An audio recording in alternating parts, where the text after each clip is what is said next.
사랑하는 성도 여러분, 성경은 하나님의 구원사와 하나님의 위대하신 섭리를 기록하고 있습니다. 그래서 우리는 이 성경을 하나님의 말씀으로 믿고 그 말씀대로 살아갑니다. 예수를 믿지 않는 사람들도 이 성경을 기독교 경전이라고 하죠. 그만큼 거룩한 책으로 여깁니다. 그런데 여러분들이 성경을 많이 읽어보시면 아시겠지만 이 성경에는 왜 성경에 이런 내용들이 기록되어 있을까? 이렇게 추악하고 참 이게 안타까운 일들을 왜 경전이라고 할 수 있는 하나님의 말씀이라고 할 수 있는 이 성경에 기록되고 있을까라는 의문점을 가질 때가 많이 있습니다. 오늘 본문 말씀도 그 부분을 보여주고 있어요. 왜 성경에 이런 내용이 기록되어 있을까? 우리는 의구심을 갖고 있지만 그럼에도 불구하고 이 말씀 속에 이 성경의 저자인 하나님의 의도가 있고 하나님의 뜻하신 바가 있어 성경이 기록되어져 있고 그 안에 하나님의 놀라운 섭리가 숨겨져 있다는 것을 우리는 믿으며 살아가고 합니다. 오늘 본문 내용은 유다와 다말 사이에 있었던 이야기를 보여주고 있습니다. 한마디로 표현하면 콩가루 집안의 이야기죠. 가정 안에 있어서는 안 되는 일을 보여주고 있어요.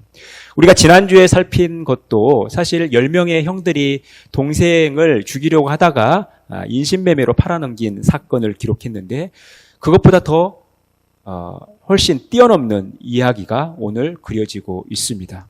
요즘 막장 드라마에서나 볼 법한 이야기가 오늘 성경에 기록되고 있는 모습을 보게 되죠. 이 유다가 이제 형제들 곁을 떠나서 가나안 땅에서 사양을 하면서 이 가나안 여인을 취하게 됩니다. 그리고 거기서 셋을 낳죠. 엘과 오난과 셀라라는 세 아이를 낳고 나서 이제 첫째 아이를 결혼시키기 위해서 다말이라는 여인을 불러오게 됩니다. 그런데 첫째 아이인 엘이 죽게 되죠. 그래서 이 다말을 둘째 오난에게 보내게 됩니다. 왜냐하면 이 형이 아이를 낳지 못하고 죽음을 맞이했을 때 이 동생이 형의 씨를 이어간다. 또 자손을 이어간다라는 의미에서 계대 결혼법이 시행되었습니다. 그러다 보니까 이제 엘이 죽고 나니까 이 오난이 이 다말을 받아들여서 형의 자손을 이어가야 합니다. 그런데 이 둘째인 오난이 이것을 거부하게 돼요. 그래서 그는 결국 죽게 되고 셋째인 셀라는 이제 어립니다. 이 시간을 버는 의미도 있지만 이 유다가 굉장히 긴장이 된 거예요. 며느리 이름이 다말이지 않습니까? 이 말 그대로 이름 그대로 자기 자식들 다 말아먹을 것 같아서 이제 다말을 친정에 보내는 거예요. 시간을 끄는 거죠. 그리고 나서 이제 시간이 지나고 유다도 아내를 잃게 됩니다. 그리고 이제 추수기가 돼서 이 창녀들이 있는 곳에 가게 되고 결국 이것을 기다리고 있었던 다말과의 사이에서 이제 행음이 벌어지고 이 다말은 임신하게 됩니다. 이 사실이 이제 유다에게까지 들려지는 거예요. 그때 유다가 보인 반응이 어떤 반응입니까? 24절입니다. 석 달쯤 후에 어떤 사람이 유다에게 일러 말하되 내 며느리 다말이 행음하였고 그 행음으로 말미암아 임신하였느니라. 유다가 이르되 그를 끌어내어 불사르라. 자기도 부끄러운 짓을 했지만 이 며느리가 불미스러운 일을 행한 걸로 인하여 이것을 견딜 수 없었던 유다는요, 이제 다말을 불살아 죽이려고 하는 거예요. 요즘 우리가 많이 쓰는 표현대로 내로남불 아닙니까? 자기도 부끄러운 일을 했으면서 며느리가 부끄러운 일을 한 것을 문제 삼아서 결국 며느리를 죽이려고 하는 그 이중적인 이렇게 가식적인 유다의 모습을 보게 됩니다. 그런데 반전이 일어나죠. 바로 다말이 제시한 담보물 때문에 이제 당황스러운 유다의 모습을 보게 됩니다. 25절에 보니까 여인이 끌려갈 때에 사람을 보내어 시아버지에게 이르되 이 물건 임자로 말미암아 임신하였나이다. 청하건대 보소서 이 도장과 그 끈과 지팡이가 누구의 것이니까 한지라. 이제 유다가 다말과 행음하면서 제시했던 담보물 도장과 끈과 지팡이를 다말이 제시하자마자 이제 유다는 꼬리를 내리게 된 거예요. 왜냐하면 며느리를 죽이려고 했던 그 죄가 행음 아닙니까? 그런데 그 행음의 상대자가 자신이라는 사실에 너무나 부끄러움을 느끼게 된 거죠. 그러니까 어찌할 수 없었던 것입니다. 그래도 이렇게 생긴 일 속에서 하나의 희망은 뭐냐면 유다의 반응이죠. 유다의 태도입니다. 26절에 보니까 유다가 그것들을 알아보고 이르되 그는 나보다 옳도다. 내가 그를 내 아들 셀라에게 주지 아니하였음이로다 하고 다시는 그를 가까이 하지 아니하였더라. 여러분 증거를 들이대도 인정하지 않는 사람들이 얼마나 많습니까? 그런데 다행히도 유다는 증거물을 들이대니까 쿨하게 인정을 하는 거예요. 자신의 잘못을 인정하는 것입니다. 다말이 자신보다 옳다라는 것입니다. 자기 역시도 부끄러운 일을 행했다라는 거죠. 다말뿐만 아니라 자신도 불살라 죽임을 당해야 할 처지라는 사실을 인정하면서 이제 그가 잘못한 것을 인정하고 돌이키는 그 모습을 보게 됩니다. 이게 유다의 소망, 유다의 희망이었던 것이죠.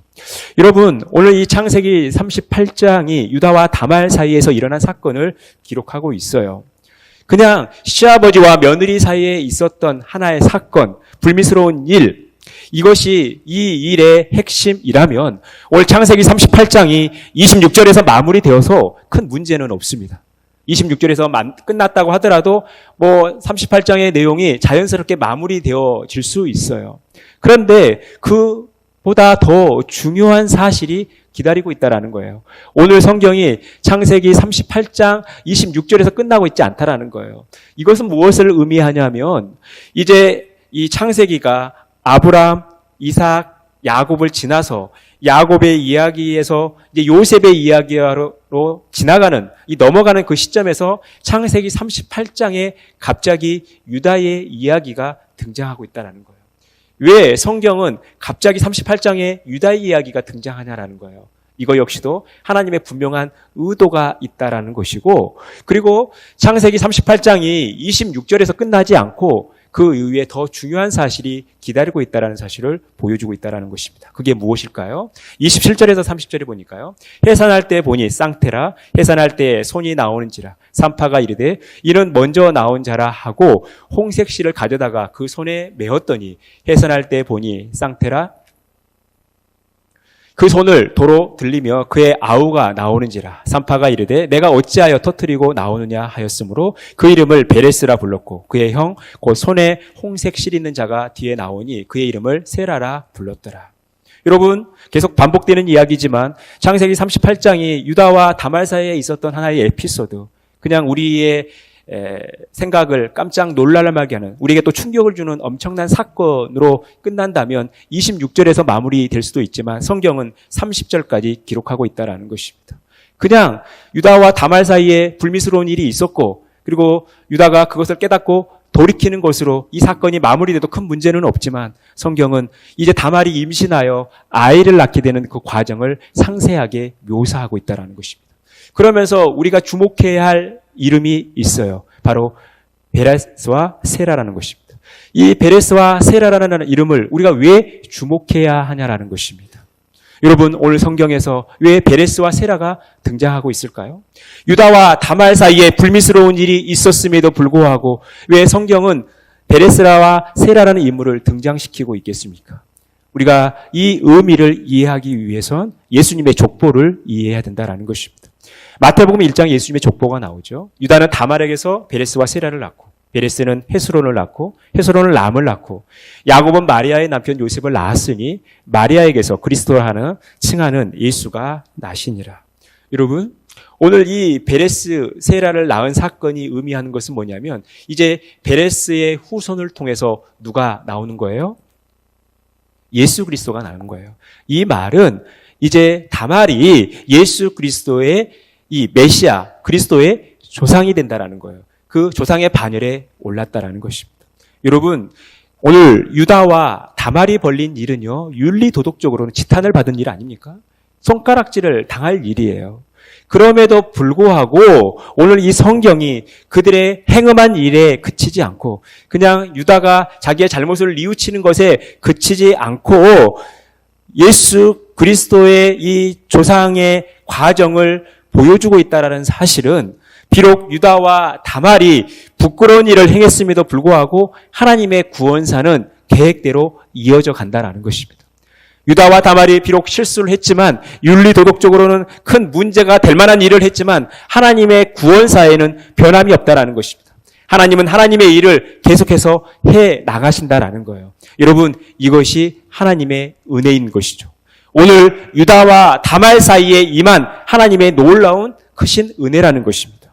여러분, 우리가 성경의 패턴을 보면 오늘 유다와 다말뿐만 아니라 우리의 믿음의 조상이라고 불려지는 인물들 속에서도 여러분 연약한 모습들을 얼마나 많이 보게 됩니까? 우리가 창세기를 지금 몇 개월간 묵상하고 있지만 여러분, 아브라함도 얼마나 실수를 많이 합니까? 야곱도 얼마나 실수를 많이 합니까? 이삭도 얼마나 실수를 많이 해요? 오늘 유다는요, 그 결정판을 보여주고 있어요. 그런 가운데서도 하나님은 우리 믿음의 조상들에게, 믿음의 족장들에게 하나님의 크신 은혜를 보내주고 계시다라는 거예요. 하나님의 그 구원의 일을 이루어 가신다라는 거예요. 하나님께서 구원하시는 그 일 속에 우리 연약한 인간들을 참여시키고 있다라는 것입니다. 여러분, 이것이 유다의 소망이고 이 시대를 살아가는 우리의 소망인 거예요. 여러분들은 하나님의 은혜를 입었음을 믿습니까? 하나님의 은혜로 이 자리에 앉아 있음을 믿습니까? 여러분, 우리가 왜 구원을 받았습니까? 우리가 하나님 앞에 정결한 삶을 살아서, 하나님 앞에 의로운 삶을 살아서, 하나님 앞에 우리가 윤리 도덕적으로 떳떳해서 우리가 이 자리에 있는 겁니까? 그렇지 않아요. 우리는 얼마나 큰 죄인인지 모릅니다. 하나님께서 우리에게 은혜를 베풀어 주시지 않으면 우리는 다 지옥 갈 인생이죠. 하지만 하나님께서 우리에게 크신 은혜를 베풀어 주셔서 우리가 지금 이 구원받은 백성으로 살아가는 것입니다. 여러분, 오늘 유다와 다말이 무슨 자랑할 일을 했습니까? 오히려 부끄러운 일을 행했죠. 불살아 죽일 만큼 엄청난 일을 저질렀어요. 그럼에도 불구하고 하나님의 은혜가 그들에게 임하고 있다는 것입니다. 이 다말을 메시아의 조상의 반열에 올려놓고 계시다라는 거예요. 여러분, 이 예수님의 족보에 보면요, 여인이 5명이 등장하는데 이 4명의 이력이 좀 특이합니다. 다말이 등장하고 라합이 등장하고 룻이 등장하고 밧세바가 등장합니다. 그런데 이 다말은 누굽니까? 유다의 며느리예요. 그리고 이방 여인입니다. 라합은 누구예요? 이방 기생이에요. 그리고 룻은 이방 과부입니다. 그리고 우리아의 아내 밧세바, 성경에서 그대로 말씀하는 것처럼 남의 여인을 다윗이 취해서 아이를 낳게 되는 거예요. 여러분, 이런 막장이 어디 있습니까? 왜 하나님은 이런 식으로 하나님의 일을 해 가시냐라는 거예요. 이스라엘 입장에서 봤을 때, 이스라엘 백성들의 입장에서 봤을 때, 여러분, 이방인들은요, 사람 취급도 안 했어요. 그러면서 또 그들의 삶이 어디 내세울 만한 처지는 또 아니었던 거죠. 그럼에도 불구하고 저들을 메시아의 조상의 반열에 올려놨다라는 것은 하나님의 은혜가 아니면 이해할 수 없는, 설명할 수 없는 일이라는 거예요. 여러분, 우리가 이 하나님의 은혜를 경험하며 살아가는 것입니다.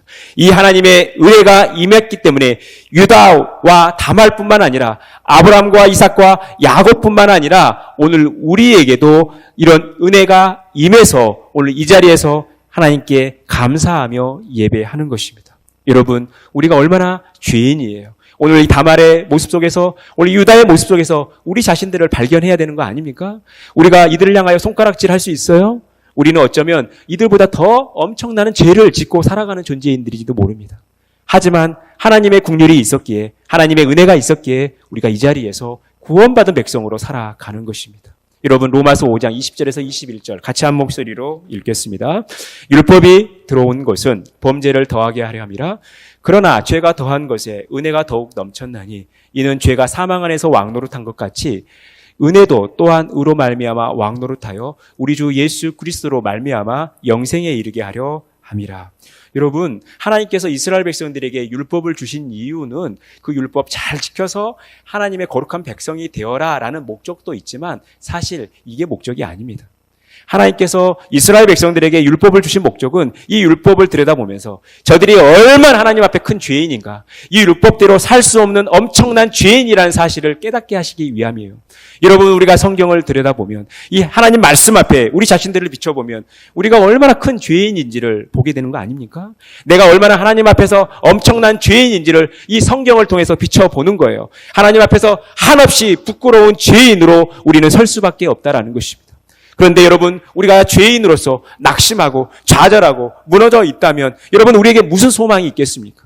우리는 우리 스스로를 구원할 능력도 없고 우리가 우리 스스로 의롭게 거룩게 살아갈 능력도 없지만 여러분, 우리가 여기에 머물러 있다면 여러분, 우리의 삶이 얼마나 비참하냐라는 거예요. 하나님께서 그런 우리에게 은혜를 베풀어 주신 거죠. 우리가 하나님 말씀을 통해서 죄인임을 발견하게 하면서 옛날 이스라엘 백성들이 율법을 들여다보면서 우리가 얼마나 엄청난 죄인임을 깨닫고 예수 그리스도를 향하게 하셨던 것처럼 우리가 하나님 말씀을 접하면서 오직 주님의 은혜가 아니면 살 수 없다는 사실을 우리에게 보여주는 거예요. 그러니 여러분, 하나님 말씀 앞에 비춰진 내 자신을 보면서 내가 얼마나 큰 죄인인지를 깨달아야 되고 내가 얼마나 하나님의 크신 은혜를 받았는지를 알아야 된다는 것입니다. 사랑하는 성도 여러분, 하나님의 선택은 이런 거예요. 우리의 생각을 뛰어넘습니다. 여러분, 우리는 사람을 가리면서 사귀거나 대하는 거 아닙니까? 나에게 잘해주는 사람에게만 잘해주려고 하지 나에게 못하는 사람에게 잘해주고 싶은 마음이 없는 게 우리의 모습 아니에요? 우리는 받은 대로 돌려주려고 하는 그런 것들이 우리의 기본적인 마음 아닙니까? 여러분, 오늘 유다와 다말이 하나님 앞에서 어떤 삶을 살았습니까? 세상 사람들로부터 지탄받을 그런 일을 행했어요. 그럼에도 불구하고 하나님은 그들을 버리지 않으셨고 하나님의 구원사를 써내려가고 계시는 거예요. 여러분, 우리가 이 소망을 가지고 살아가야 됩니다. 그래서 절대 낙심하지 않고 하나님만 바라보며 살아가야 된다는 거예요. 하나님의 은혜가 지금 유다에게 임하고 있다는 것입니다. 또한 다말에게 임하고 있다는 거예요. 그래서 우리의 삶은 늘 이 하나님의 은혜를 구하는 삶을 살아가야 된다는 거예요. 겸손히 하나님 앞에 무릎 꿇고 하나님을 송축하며 하나님의 은혜를 구하는, 하나님의 긍휼을 구하는 삶을 살아가는 것이 바로 이 시대를 살아가는 우리의 모습이라는 것입니다. 그러니 여러분, 내가 다른 사람들보다 교회 생활을 오래 했다고 해서 우쭐댈 필요도 없어요. 내가 다른 사람들보다 더 교회 생활을 오래 하고 봉사를 많이 했다고 해서 의시될 필요가 없습니다. 내가 목회자이기 때문에 성도보다 더 낫다. 내가 장로이기 때문에 일반 성도들보다 낫다. 내가 권사이니까, 내가 집사이니까 일반 성도들보다 낫다. 이렇게 생각하실 필요가 없다라는 거예요. 우리가 그것 보고 하나님께서 우리를 부르신 것이 아닙니다. 우리가 뭐 나은 게 있어서 우리를 부르시고 우리에게 직분을 주신 게 아니라는 거예요. 우리가 다 헤아릴 수 없는, 다 이해할 수 없는 하나님의 은혜와 긍휼이 우리를 이렇게 세워가는 것입니다. 우리가 그 하나님을 바라보며 살아가셔야 되는 거예요. 그래서 오늘 이 유다의 모습 속에서 비춰지는 것은 뭡니까? 이제 그 담보물을 통해서 자신이 얼마나 부끄러운 짓을 행했는지를 알게 되고 이제 다시는 다말을 가까이 하지 않는 삶, 그 죄를 돌이키는 삶을 사는 것이죠. 그런데 여러분, 그가 하나님의 은혜를 경험하면서 이런 변화된 삶을 살았다라는 것은 무엇이 그로 하여금 그러한 삶을 살게 하냐라는 거예요. 우리가 그 의미를 찾아가면서 우리가 하나님의 은혜를 대하는 태도가 어찌해야 되는가? 우리가 하나님의 은혜를 받고 우리가 하나님께서 기뻐하시는 삶을 살아가는 것이 무엇을 의미하는지를 발견해야 되는 것입니다. 오늘 유다의 문제는 어떤 문제입니까? 우리가 오늘 읽진 않았지만 1절에서 2절에 보니까요. 그 후에 유다가 자기 형제들로부터 떠나 내려가서 아둘람 사람 히라와 가까이 하니라. 유다가 거기서 가나안 사람 수아라 하는 자의 딸을 보고 그를 데리고 동침하니. 여러분, 오늘 유다의 문제가 윤리 도덕적인 문제인 것 같지만 그렇지 않은 거예요. 영적인 문제였다라는 거예요.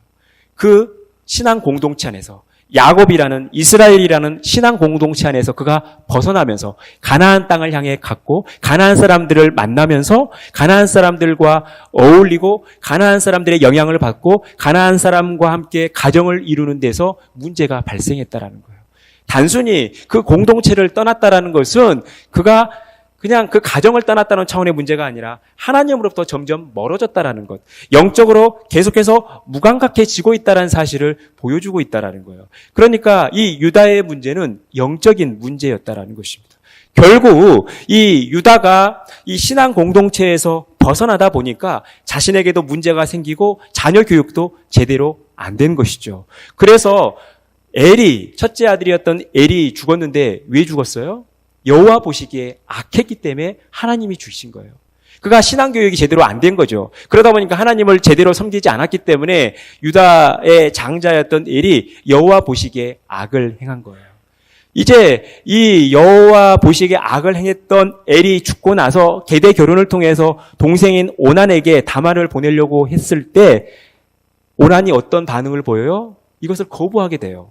그래서 그도 죽습니다. 그런데 10절에서 그 죽음을 이렇게 묘사하고 있어요. 그 일이 여호와 보시기에 악함으로. 그러니까 엘도 그렇고 오난도 그렇고 여호와 보시기에 악을 행한 거예요. 이 문제는 윤리 도덕적인 문제가 아니라 영적인 문제라는 거예요. 지금 유다가 직면하고 있는 문제는 윤리 도덕적인 문제가 아니라 영적인 문제였다라는 것입니다. 자신 문제가 이제 아들에게까지 미치게 되고 결국 자신이 하나님 앞에서 문제를 일으키는 절정에 이르게 되어 그게 12절에서 13절입니다. 얼마 후에 유다의 아내 수아의 딸이 죽은지라. 유다가 위로를 받은 후에 그의 친구 아둘람 사람 히라와 함께 딥나로 올라가서 자기의 양털 깎는 자에게 이르렀더니 어떤 사람이 다말에게 말하되 내 시아버지가 자기의 양털을 깎으려고 딥나에 올라왔다 한지라. 지금 아내가 죽고 나자 이제 위로를 받은 후에 그가 행한 일은 뭡니까? 딥나로 올라가는데 그때가 언제냐면 양털 깎는 때예요. 양털 깎는 딸이라는 것은 뭐냐면 지금 추수 때라는 것입니다. 그러면서 거기서 창녀와 어울리게 되는 거죠. 당시에 창녀는 두 부류의 창녀가 있었어요. 자신의 생계를 위해서 몸을 파는 창녀가 있었고 당시 이 가나안 사람들이 섬겼던 아스타롯, 이 풍요를 의미하는 이 아스타롯을 섬기면서 이 성적 행위를 통해서 아스타롯에게 제사하는 이런 사제로서의 창녀가 있었다라는 거예요. 지금 유다는 자신의 정욕을 채우기 위한 일이 아니라 지금 가나안 사람들이 행하고 있는 우상 숭배에 참여하는 일을 하고 있다는 거예요.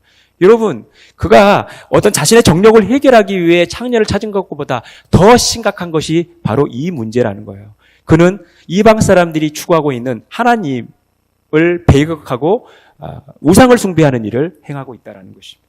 여러분, 우리가 오늘 이 유다의 모습 속에서 떠올리는 인물이 바로 에서입니다. 오늘 유다의 모습 속에서 에서의 모습이 오버랩되는 거예요. 여러분, 에서가 그 부모 이삭과 리브가의 근심이 될 때가 언제예요? 가나안 여인을 취할 때죠. 그가 가나안 여인을 취하면서 이삭과 리브가 마음의 근심이 된 거예요. 물론 동생에게 모든 것을 다 빼앗겨버려서 또 그 책임이 부모에게 어느 정도 있다 생각해서 그 반발심에 행한 일일 수도 있죠. 그냥 홧김에 부모님에게 복수하는 심정으로 가나안 여인을 취한 그런 에서의 모습일 수도 있지만 왜 에서가 이런 일을 행했는가? 왜 가나안 사람을 취하면서 이삭과 리브가에게 근심이 되었는가? 그 근본 원인이 25장에 나오고 있는 거예요. 그것은 무엇이냐면 유다가 그것들을 알아보고 이르되 그는 나보다 옳다라고 하는 이 셀라에게 주지 않은 이 일을 이제 고백을 하고 있죠. 이 고백이 뭐냐면 바로 유다가 다말 앞에서 자신이 인정했던 이 의, 옳음은 뭐냐면 윤리도덕적인 의가 아니고 바로 구원지향적인 의라는 것입니다. 이 구원지향적인 의를 통해서 그가 자신이 무엇에 지금 소홀히 했는지를 보여주고 있다는 거예요. 영적인 일에 소홀했다라는 것입니다. 그래서 창세기 25장에 나오는 이 에서의 모습과 이 야곱의 모습이 흡사한 것은 뭐냐면 그가 장자의 명분을 가볍게 여긴 거예요. 에서가 장자의 명분을 가볍게 여겼다는 것은 영적인 일을 소홀히 여겼다는 것입니다. 영적인 일을 소홀히 여겼다는 것은 영적인 일을 게을리했고 거기에 무관심했다는 거죠. 결국 오늘 이 유다의 모습, 다말이 자신보다 옳다고 인정한 것, 이것은 바로 자신이 영적으로 무지했다라는 것, 영적으로 무감각해서 가나안 사람들에게 갖고 가나안 사람들을 취하는 과정 속에서 이 집안에 엄청난 문제가 생겼다라는 것을 나중에 깨닫게 되었고 이 계대 결혼을 통해서 어떻게든 그 약속의 후손을 이어가려고 했던 이 하나님의 의지와는 반대된 삶을 살았다는 것을 인정하고 다말은 바로 이 하나님의 의지를 향한 하나님의 그 구원 계획을 향한 삶을 살았다라는 거예요. 이것이 유다와 에서의 공통점이라는 거예요. 여러분, 우리가 이것을 통해서 알게 되는 것은 뭡니까? 우리의 삶이 영적인 일에 더 민감한 삶을 살아가야 된다라는 거예요. 우리가 이 땅 가운데 살아가지만 우리는 영적인 존재라는 것입니다. 하나님께서 우리를 영적인 존재로 만드셨죠. 하나님의 음성을 듣고 하나님과 관계를 맺으면서 우리는 영적인 존재로 살아가는 거예요. 하나님께서 기뻐하시는 삶을 살도록 우리는 지음을 받았기 때문에 우리는 영적인 존재라는 것입니다. 오늘 유다와 다말의 차이는 윤리도덕적인 측면이 아니에요. 여러분 윤리 도덕적인 측면을 봤을 때 유다나 다말이나 똑같은 인물 아닙니까? 똑같은 해서는 안 되는, 어떻게 시아버지와 며느리 사이에 이런 일이 있을 수 있어요?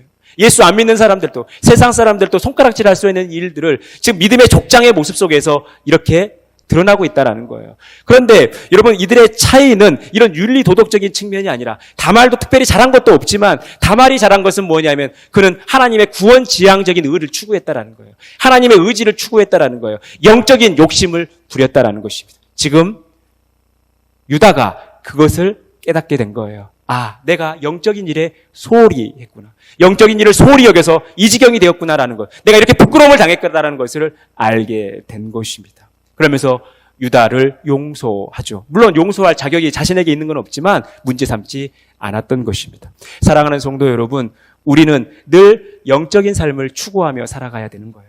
우리는 영적인 존재로서 하나님의 일에 관심을 갖고 하나님께서 원하시는 일들을 행하며 살아가야 된다는 것입니다. 하나님께서 기뻐하시는 일들을 추구하며 오늘 하나님께서 나에게 원하시는 일이 무엇인지를 생각하고 그것을 묵상하며 살아가는 거예요. 하나님이 왜 나에게 이런 일을 행하셨는가? 왜 하나님께서 나에게 이 일들을 맡기셨는가? 이 일들을 통해서 하나님께서 기대하신 것이 무엇인가? 이 일들 이후에 하나님께서 내 삶을 어떻게 인도해 가실 것인가? 여러분, 하나님의 시각으로 우리 앞에 놓인 상황들을 바라보면서 우리가 영적인 눈을 가져야 되는 거예요. 그만큼 영적으로 민감한 삶을 살아가야 하는 것입니다. 여러분, 오늘 말씀의 제목을 영민이라는 제목으로 함께 말씀을 나누고 있어요. 이 영민이라는 이름의 뜻은 슬기롭고 지적으로 민첩하다라는 뜻을 가지고 있습니다. 이게 사전적인 의미예요. 우리 김병수 집사님, 우리 박은재 집사님 아들 이름이 영민인데 이런 마음으로 짓지 않았을까? 우리 영민이가 이렇게 커가지 않을까 생각을 해요. 그런데 우리가 오늘 이 영민의 의미를 좀 더 다른 측면에서 묵상하고 싶은 것은 뭐냐면 바로 이 영민은 영적으로 민감한 삶을 사는 것이에요. 여러분, 우리가 영적으로 민감한 삶을 살아가야지 세상에 휘둘리지 않는다라는 거예요. 세상의 가치관을 따라 살아가지 않는다라는 거예요. 우리가 섬기는 이 하나님의 시각으로 우리 앞에 놓인 상황들을 바라보는 영적인 삶, 이 영적으로 민감한 삶을 살아가야 하는 것입니다. 유다와 다말의 차이는 거기에 있었던 거예요. 둘 다 똑같이 윤리도덕적으로 해서는 안 되는 행위를 했지만 바로 유다에게는 없었던, 나중에 알게 된 이 영적 민감함이 다말에게 있었던 것입니다. 그래서 그는 당당히 메시아의 조상에 오를 수 있었던 것입니다.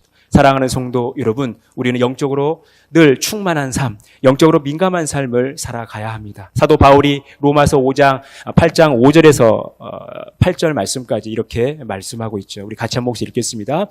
육신을 따르는 자는 육신의 일을, 영을 따르는 자는 영의 일을 생각하나니 육신의 생각은 사망이요 영의 생각은 생명과 평안이니라. 여러분들은 육신을 따르고 있습니까? 아니면 영을 따르고 있습니까? 여러분들은 육신의 일을 생각하고 계십니까? 아니면 영의 일을 생각하고 계십니까? 우리의 삶이 이렇게 갈리는 거예요. 육신의 삶을 따라가느냐, 영적인 삶을 따라가느냐, 우리가 육적으로 민감한 삶을 살아가느냐, 영적으로 민감한 삶을 살아가느냐, 이렇게 갈린다라는 거예요. 계속해서 7절에서 8절 읽겠습니다. 육신의 생각은 하나님과 원수가 되나니 이는 하나님의 법에 굴복하지 아니할 뿐 아니라 할 수도 없음이라. 육신에 있는 자들은 하나님을 기쁘시게 할 수 없느니라. 여러분, 육신의 생각은 하나님과 원수가 되는 거예요. 여러분, 이보다 더 큰 일이 어디 있습니까? 우리가 하나님과 원수가 되는 것만큼 큰 일이 어디 있어요? 이 심각한 일 아닙니까? 그런데 우리의 육신의 생각은 하나님과 원수가 되는 거예요. 그래서 하나님의 법에 굴복하지 않는 거예요. 내 마음대로 살아가는 것이죠. 내 육신의 탐욕과 정욕을 따라 내 마음대로 살아가는 거예요. 그래서 하나님을 기쁘시게 할 수 없는 것이죠. 그 결과가 어떻겠습니까? 그러니 우리는 육신을 따라가는 삶이 아니라, 육신의 민감한 삶을 살아가는 것이 아니라 영적인 삶에 민감한 삶을 살아가야 되는 거예요. 우리 모두가 영민한 삶을 살아가야 된다는 것입니다. 그럴 때 하나님께서 우리들의 가운데 행하시는 일들, 특히 나의 부족함에도 불구하고, 나의 연약함에도 불구하고, 나의 실수에도 부족하고, 나의 넘어짐에도 불구하고 나를 일으켜 세워주시고, 나를 회복시켜주시고, 나에게 능력을 주시고, 나를 강하게 하시는 하나님의 놀라운 섭리를 이해할 수 있고 우리의 미래의 삶을 더 기대하며 나아갈 수 있는 것입니다. 여러분, 우리가 영민한 삶을 살아가시기를 간절히 바라겠습니다. 영적으로 늘 민감한 삶을 살아가시기를 간절히 축원합니다. 사랑하는 성도 여러분, 우리의 능력이 어디에서 옵니까? 우리의 담대함이 어디에서 올까요? 우리 스스로 우리는 능력을 만들어낼 수 없어요. 우리 스스로는 우리를 담대하게 할 수 없다라는 것입니다. 모든 것이 다 하나님으로부터 오는 거예요. 우리가 하나님으로부터 받는 이 능력, 이 담대함을 공급받는 비결은 우리가 영적으로 민감한 삶을 살아가는 것입니다. 우리가 위대한 능력, 담대한 신앙을 위해, 담대한 믿음을 위해 늘 영민한 삶, 영적으로 민감한 삶을 살아가시는 저와 여러분의 복된 삶이 되어지기를 간절히 축원합니다.